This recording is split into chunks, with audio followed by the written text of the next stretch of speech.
Oh, minus Fox. I was like, you never Fox. I need to find like some kind of. I need like a Ghostbusters shirt. Anyways, The Faint of Art and A Soda to Remember, which Ghost and Molly McGee. Ghost and Molly McGee. Anyways, so Ghost and Molly McGee. Faint of Art. I'm gonna try to speed through this one a little quickly. Okay, I gotta get hang on with it, but pretty much, Sharon wants to paint. She wants to start painting again, follow her passion that she's been wanting to do since season 1, and most of her life apparently. And her mom gave her this canvas. Hurry up and paint something, which honestly is kind of inspirational. It's like, just hurry up and do it. So pretty much this entire episode is her trying to paint her canvas and our entire family trying to make sure she doesn't have any distractions, which eventually leads to them not catching the hint every time she tries to escape during their song in this episode, where she can't. And also, apparently, they never look at the painting when they try to stop her from leaving. They try everything they can. She has doubts about herself, doubts about her drawing, and all that stuff, which I understand. Durf. It's great.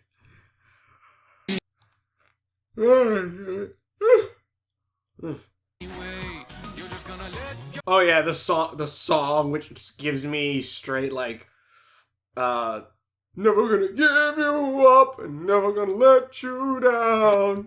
Family, make your dreams come true. Kind of. This is the sorry that and the like shit. It just gives you like some Rick rolling shit. I'm like, yeah, all right. Also, apparently, poop color is green in Molly McGee universe, and I say that because of this. Canvas. You've done nothing. That's not true. She's made some very questionable color choices. Who mixes paint to make poop? Did it say poop? And is it supposed to be the color of poop? And also, I want to know why poop is green in the Molly McGee universe, but more. Yeah, and then pretty much also Scratch is wanting to get painted by her as the Muse, which the funny fact, the first time I ever heard the idea of a Muse was from Jack and Daxter, where you had to chase down that little fox thing because that was the painter's muse. You wouldn't unleash my raw creative prowess as a muse. Oh, you got Fort Knox in front of you, and you're picking up pennies out on the sidewalk. Sure. I like that analogy. I'm gold, baby. Yep. Gold. Yeah, you're gold. All right. What was that? What was it? There was another part I actually really liked too that they brought up. I can't remember what it was. Oh yeah, the centipedes at one point pop up. So like, there's still a ton of centipedes underground. Not underground, but here. Molly slipping on ectoplasm around the house. That's a thing that happens where she straight like just slides around the entire damn house. Let me see. Set in. What? No way. Unhand that mop. This is your special art day. Yeah? Also, those socks feel awful. Getting my socks wet. I'm like, I'm taking these off. Her feet just feel awful right there.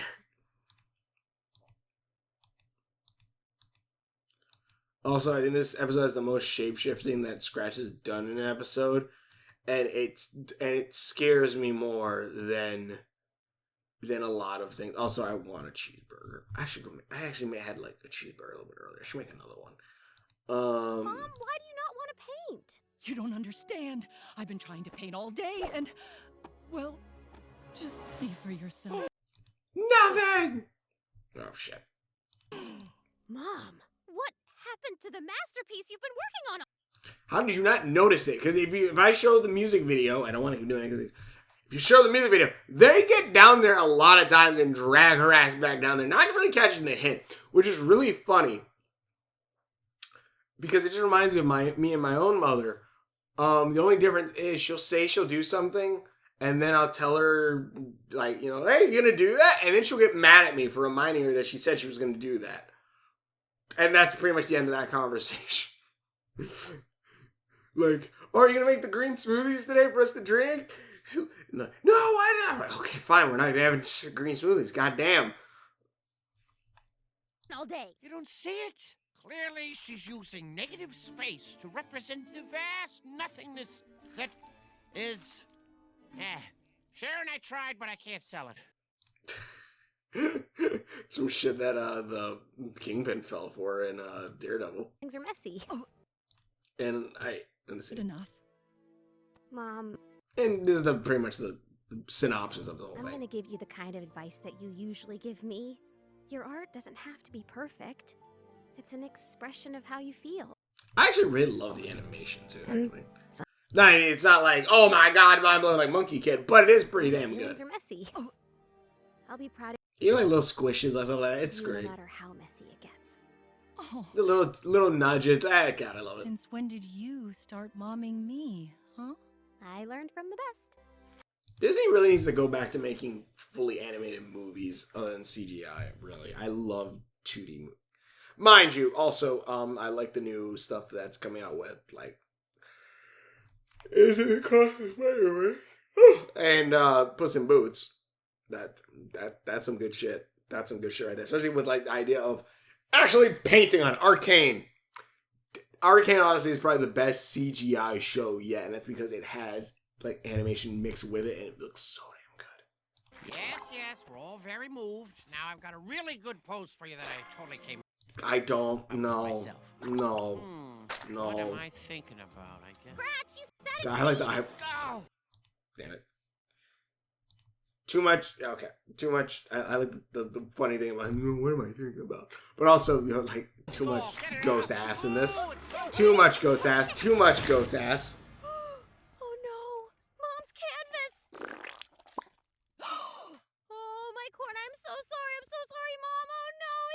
I do like, though, that, like, it being maybe made imperfect helps her then create. And I like that. That's actually really cool. And let me just check my notes real quick. Ghost leg, too much ghost legs and ass. Yep, Nolly. Oh yeah, hold on. Is it before the music video or after the music video? Maybe aren't you? Don't worry, Mom. I got the whole thing. I think it's after. I think it's after the music video. I find voice. Case. The deep clean of the baseboards, and we tightened all the knobs on the kitchen drawer.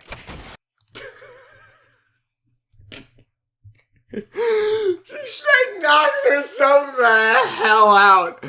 It's so damn. I think about it. Molly Mcgee actually has some really good freaking slapstick. I just remember the first episode where she just gets the shit kicked out of her through multiple different ways. And everyone's just like, oh my god. But yeah, this is great. Paint me. Oh yeah, paint me like one of your French ghouls or something. Oh, he says with ass to the camera. Right, I forgot that Scratch does that. For a savings bank, because it's Paint me like one of your French ghouls. That's a reference kids are not going to get now, and honestly, I didn't even get until very recently, so yeah. Even then, I learned it through osmosis. I don't think I learned it from actually watching the Titanic movie. And I think I have seen the Titanic movie, because me and my brother saw it at one point. I think he showed me once. I saw it one time. I know that from much other shit. Well, one time, one thing I really, really remember is when the boat crashed or breaks in half. At the top, when people start falling, there's one guy who falls and he hits the propeller and then he spins out and then slams into the water. And I could not stop laughing, because I just like, God, that's some really good slapstick. And the thing is, if you ever watch the Titanic movie, either you know what I'm talking about or you will know what I'm talking about. Just like, ah! Like, anyways. Yeah. Anyways, good ass movie. Pretty okay. Pretty good episode.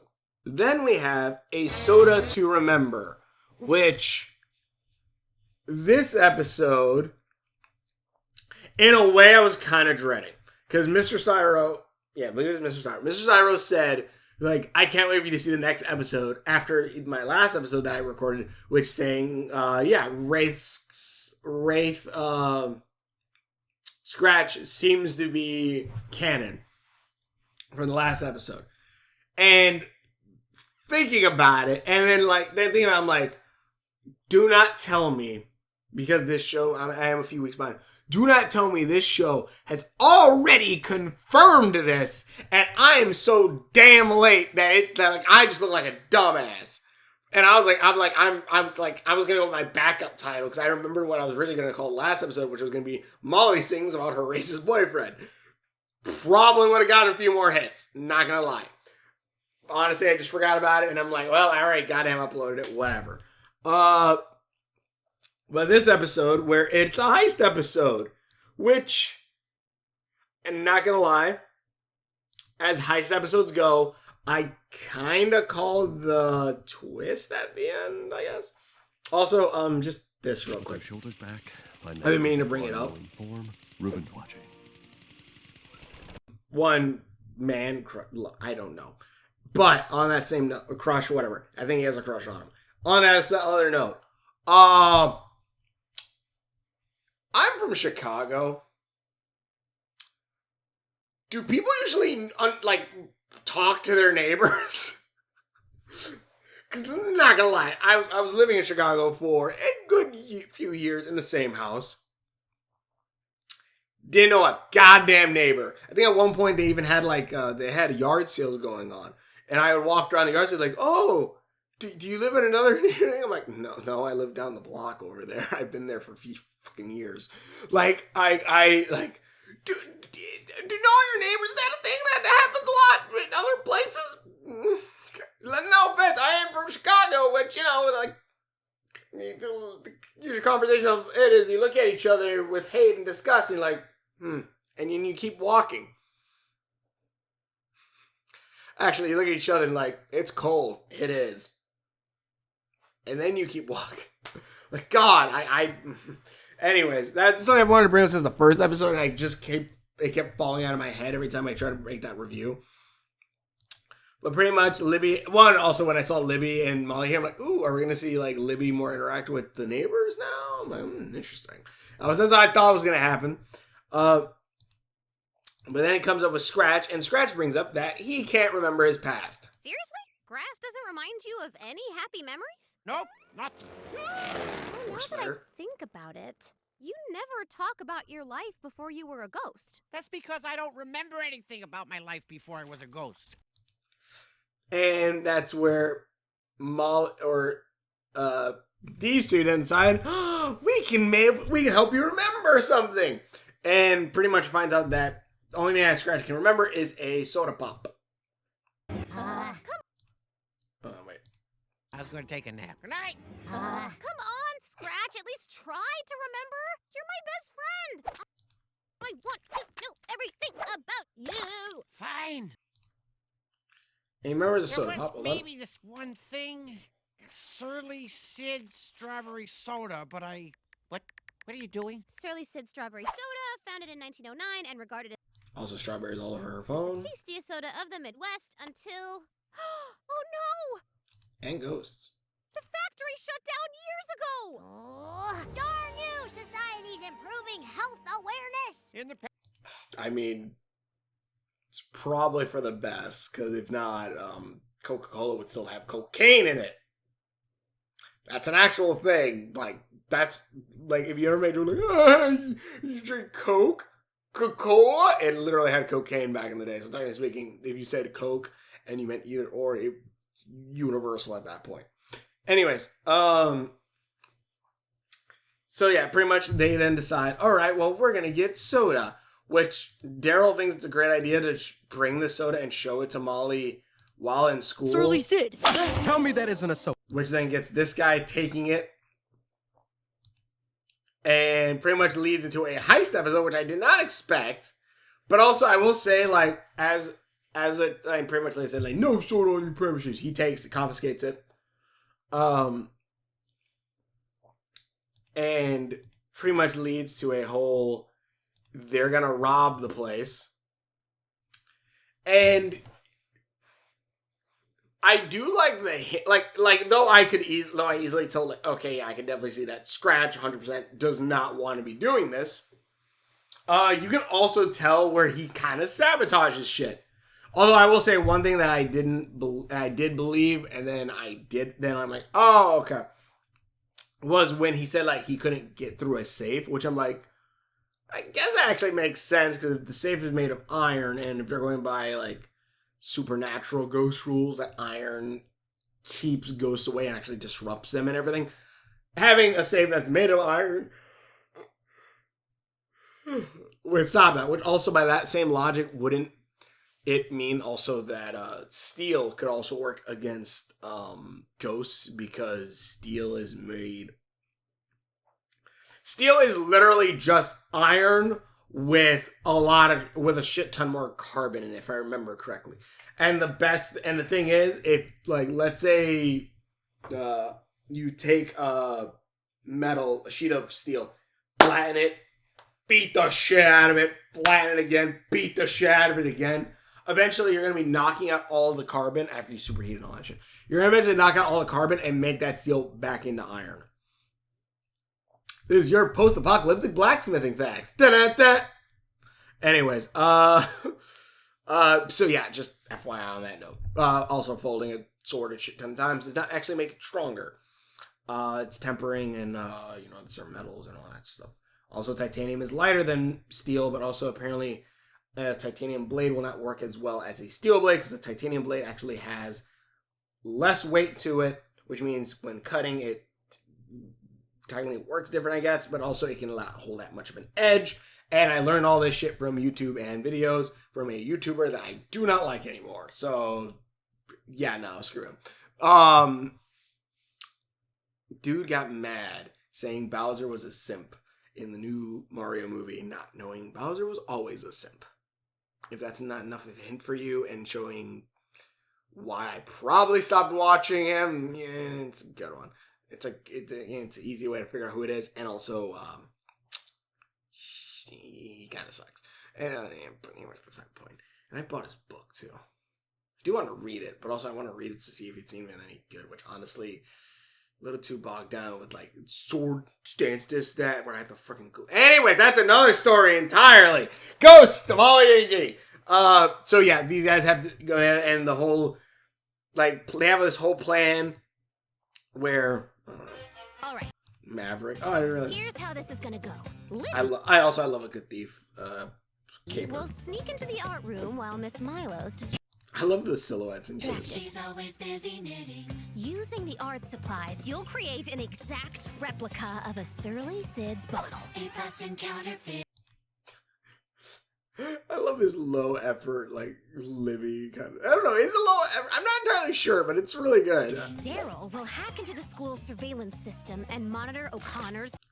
And this is where you get your first clue on something. Where you have O'Connor eating his lunch. Movements. You'll be the eyes in the sky. That's easy, but I don't like to hack on an eyes in the pie. Also, I do love that they made, like, a broccoli pizza or whatever just to screw with everyone who's going to complain about that. Or that mushroom, I guess. Scratch and I will sneak the decoy into O'Connor's office and open the safe. Whoa! Whoa! No! Why was that? Do it for real. I won't drop it. Why was that in your? Swap the fake and then bring home the bacon, then meet at the rendezvous with memories awaken. Who's in? Honestly, that's actually could be considered kind of foreshadowing too. But yeah, but like right here is the first one. I just noticed her little paper restock glitter tape snack corgi stickers. Crazy one. Libby, how's that decoy soda? Almost finished. Mwah. Not the greatest, but you know, it works. Let me see. Oh yeah, I love I love that Molly's codename is Sunshine, and then Libby's is Tortuga, which if I remember correctly is Spanish for turtle. Also is the name of the pirate place, as well as I think a moving island. I can't remember.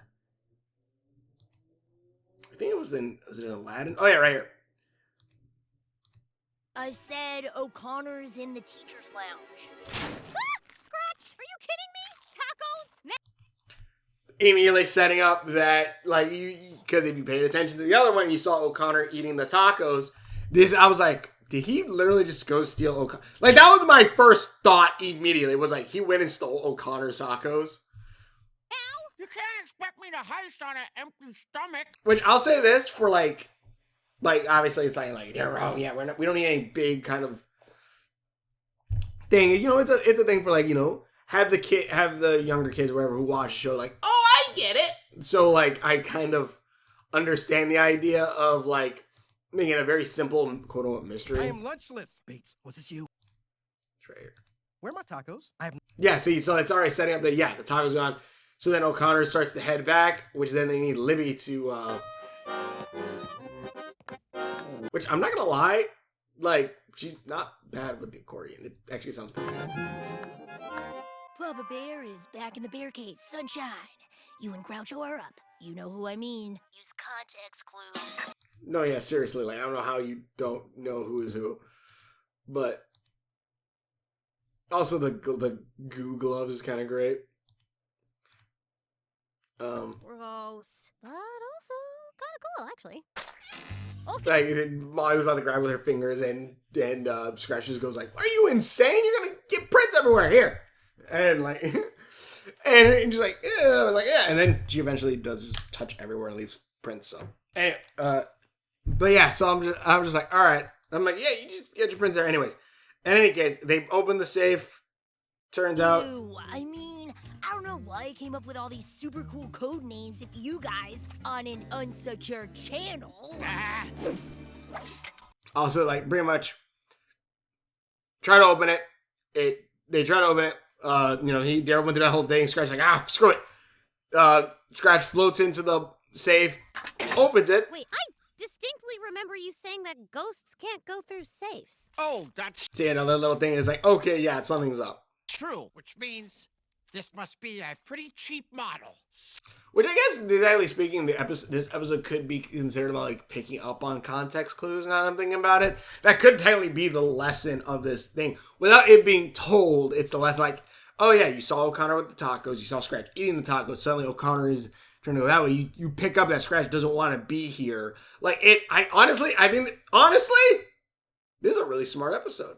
I'm not gonna lie. That's a really smart episode. This is a really smart episode. If the lesson of this episode is to pick up on context clues and pick up on little things like that, this is a really smart episode because, yeah, I was picking up on that slightly throughout. And then again, I'm someone who fucking looks at trailers and be like, I know everything that's about to happen. So that's why I stopped watching trailers.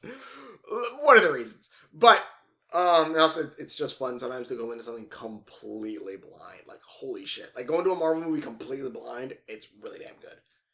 Usually, Love and Thunder was okay. But, yeah, that's actually the point of this episode is to teach the kids to pick up on context clues. Really, really smart. I like that. I like that a lot. That's actually a really smart thing, because that's immediately what my brain was kind of connecting, like, dots, like, immediately. Like, picking up the context clues. Skimped on the ghost protection. But you... Stop thinking about that because we got another problem. And then it turns out O'Connor actually, like, we're coming back after eating some hot sauce. I love this concert moment. It gives lunch such a sense of occasion. Sunshine tour. The microwave falls.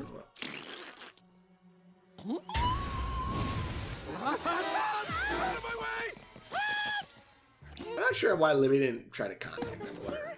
No, come on. That soda has to be in here. God. But, yeah, eventually he breaks in. Is that forbidden? Tastes like liquid earwax. He has another save. That's face recognition. And immediately I'm thinking like, that seems a lot like overkill, and also why? There's that forbidden fizz Okani needs. And I love this part. It is here. Face recognition? Seems like a waste of tax dollars. Me and Scratch are on the same page. We're like, why do you have that? Like, why? Molly's face. All right, you jokers, who did that? I bet you stole my tacos too. Totally. And then this is where everything was supposed to tie together and be like, oh yeah, everything you were watching? Yes, you are correct. Scratch was sabotaging the whole thing. Now's your chance to slip out of here clean, Mal. Wait a second. Tacos? And pretty much sets up and like Scratch pretty much saying like, what if they're... Safes was a lie. You sabotaged this heist. Why, Scratch? Because I don't want to remember my past life. What if I forgot it for a reason? Which I actually do love that. Yeah, it's a plot point. I think I actually brought that up as predictions of like what season 2 would be about. But yeah, it's a plot point that Scratch doesn't want to remember his past, which I'm gonna go ahead and set up. Yeah, he's a wraith. No. Oh, Scratch. I can see how that would be scary, and I understand if you don't want to remember. But if there's any part of you that does want to know, I'm here. No matter. And I like that. And like Scratch even takes that idea. No. Oh, you're messing with the wrong principal. Oh, I completely forgot about his possession, like how he possesses it, which is fucking great. Swap that soda. Now we can leave. And he eventually drinks it, finds out it's nasty, and then Anything for you, buddy. I like that. Okay, I'm ready. He eventually drinks it.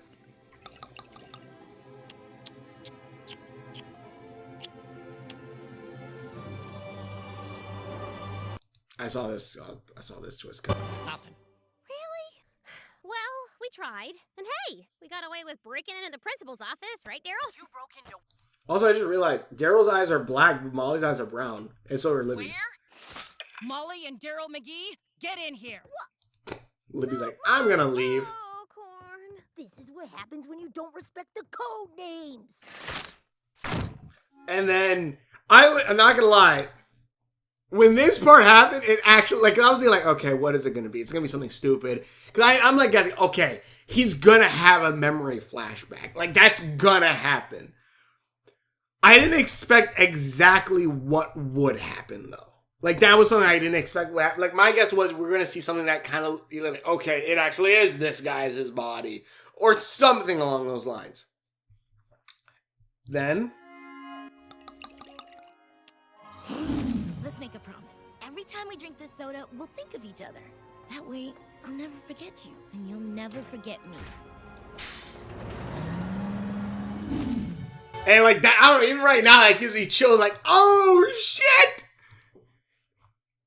Not only was it Scratch's friend that I remember, and like this soda was a thing that connected them in a sense, but the sense that this house is where his friend lived.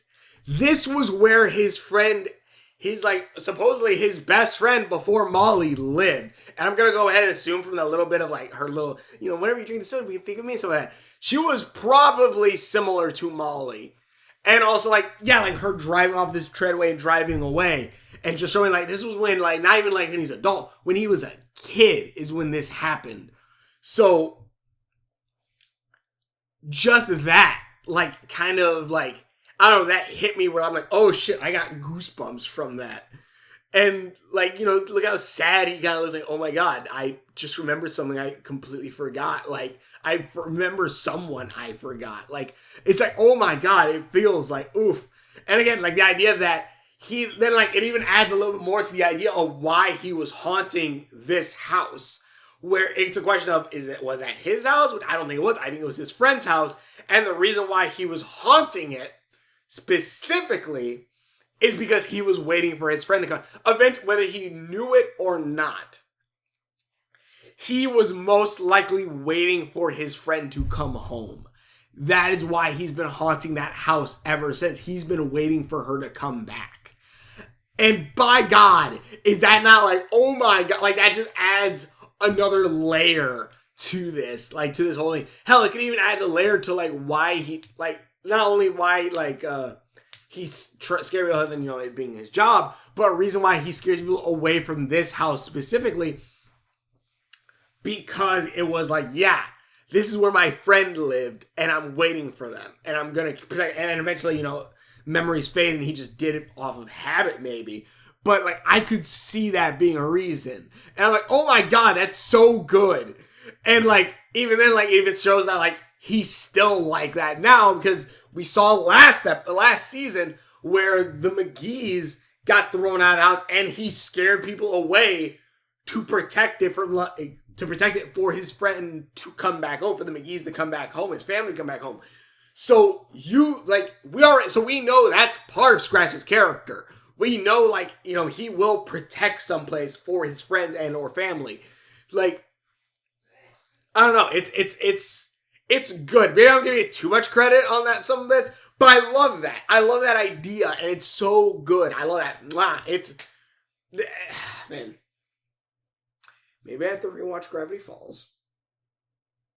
But I know, because, like, when Owl House ended, I know I can't go an episode without talking about Owl House.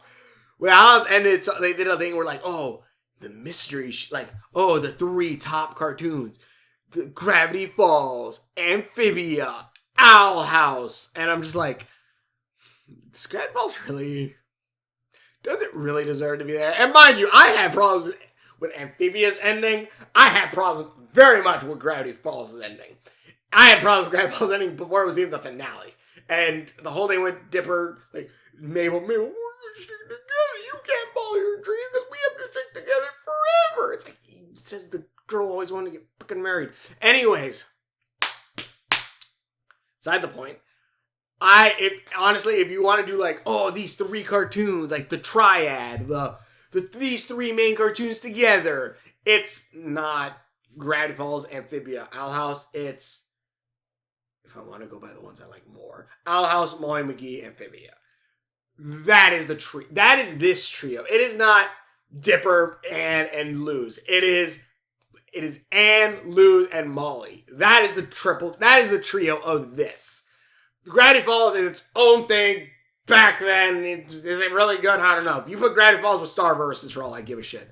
Honestly, it's very surprising. Out of Star Versus, Gravity Falls, Amphibia, and the Owl House, only the Owl House stuck the landing. All the other ones did not. Beside the point. Molly McGee. I love this ending. It gave me chills. I'm like, oh my god.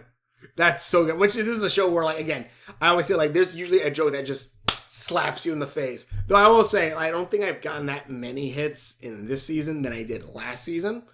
But I will say, this hit not being a laughing one, but an emotional one, is great. Like, right on the money, beautiful. Wow, I can't wait to see more. But yeah, I got more episodes to watch anyway, so I'm gonna be hopefully reacting to them soon, and also hopefully soon I don't know if it'll be before this one or after this one, that'll have Unicorn Eternal Warriors Eternal. But anyway, thanks for watching. For your videos, I don't links are on Facebook. For your videos, hope you enjoy this, and we will see you later. God, I wonder how long this one is. All right, see ya.